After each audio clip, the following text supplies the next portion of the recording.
Hey everyone, this is WobblyWallaby.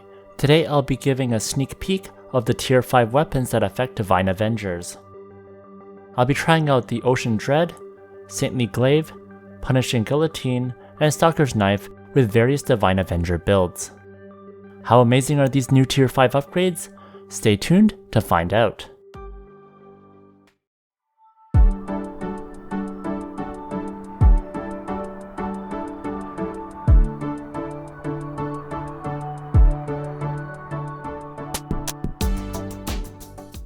These changes are still under testing on the China beta test server, so things may change. There are some tier 5 upgrades that I really think need adjustments, so hopefully based on testers' feedback, the devs will make some changes. For all the weapons shown here, the tier 5 upgrades require the new materials from the Alberta map and a non-socketed copy of the synthesis weapon, so start preparing early. If you'd like to learn more about farming these new Alberta maps, then look at the link in the description where I have a video where I cover these new maps. Divine Avengers can use sacrifice, but you shouldn't sacrifice your money needlessly. If you want discounted BCC and premiums for Ragnarok Mobile, look no further. Smile.one is here to save the day. They have been around for more than 8 years and have lots of global business partners for other games too. I'll put a link in the description.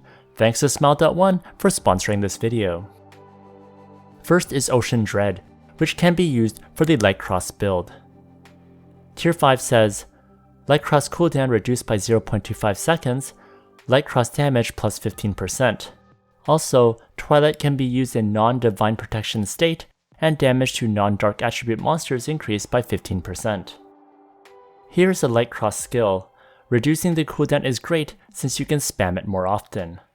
Also, Light Cross relies on overbrand, and there are a lot of multipliers for this that can help you increase your damage.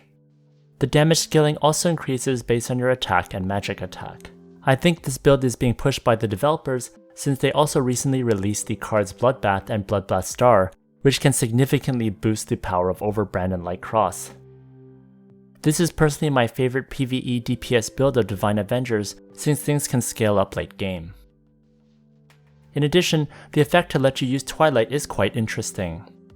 Normally, if you don't have the tier 5 weapon, you need to use Divine Protection and have a teammate within 5 meters of you, otherwise the skill requirements for Twilight is not enabled. Twilight itself can't nuke like Light Cross can, but having free additional damage is always nice. Also, the passive skill for Twilight lets you slow down enemies nearby by 50% for 6 seconds, which is great for PvP. Currently on Global, you can see Twilight is disabled. Then I cast Divine Protection, which goes on my Dorm teammate, and now I can use Twilight for some AoE damage. On my CBT account, I upgrade to tier 5 to activate its effect.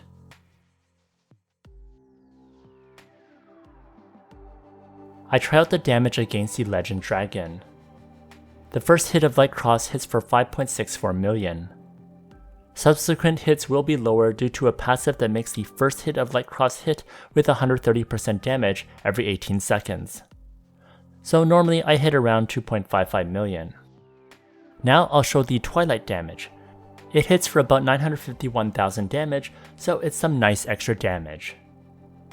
When I put both in auto, it does some decent damage against the dragon, while you can also tank a bit.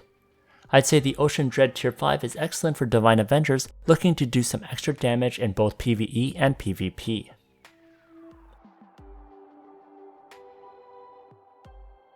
Next is Saintly Glaive.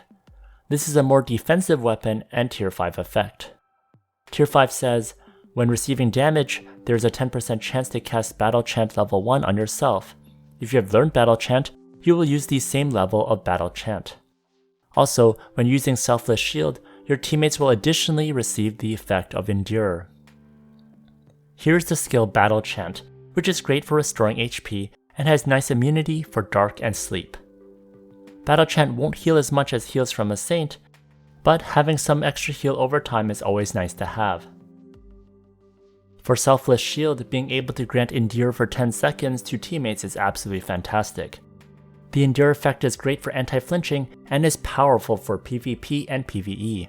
It's almost like everyone temporarily has the Edgar Star card. Here on CBT, I upgrade my Saintly Glaive in Oracle Dungeon.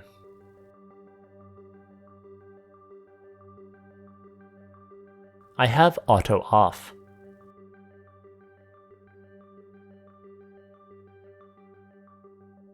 You can see Battle Chant activating in my status bar as I'm being pummeled by the monsters.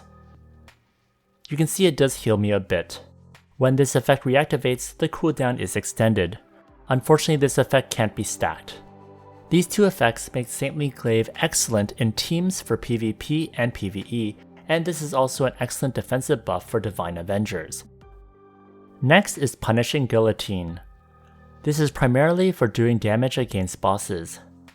The tier 5 says, damage to large monsters plus 10%, when attacking large monsters ignore physical defense plus 20%.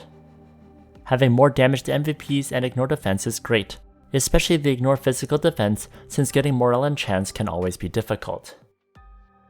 I have often seen Punishing Guillotine with the Earth Drive build. This is a great free-to-play build since the damage uses your vitality and defense. This is great if you lack attack. I don't have all the vitality and defense gear on my CBT account when trying this out, so the damage will be underwhelming when compared to the Light Cross build. However, for free-to-play or semi-free-to-play players, Earth Drive is a great build, so this weapon will definitely help them out.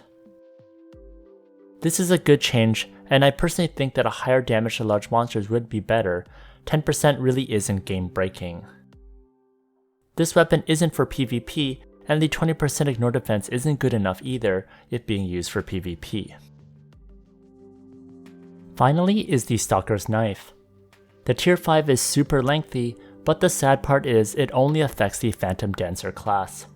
This was unexpected since so many classes can use the Stalker's Knife, and so I'm surprised they would only make the tier 5 buff applicable to just one class.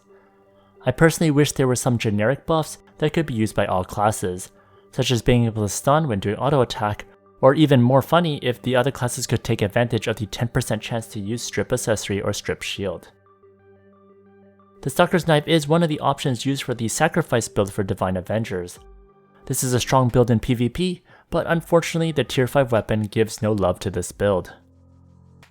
I'd say overall Divine Avengers definitely got some nice boosts for its class, even if you're just looking at the Saintly Glaive and the Ocean's Dread.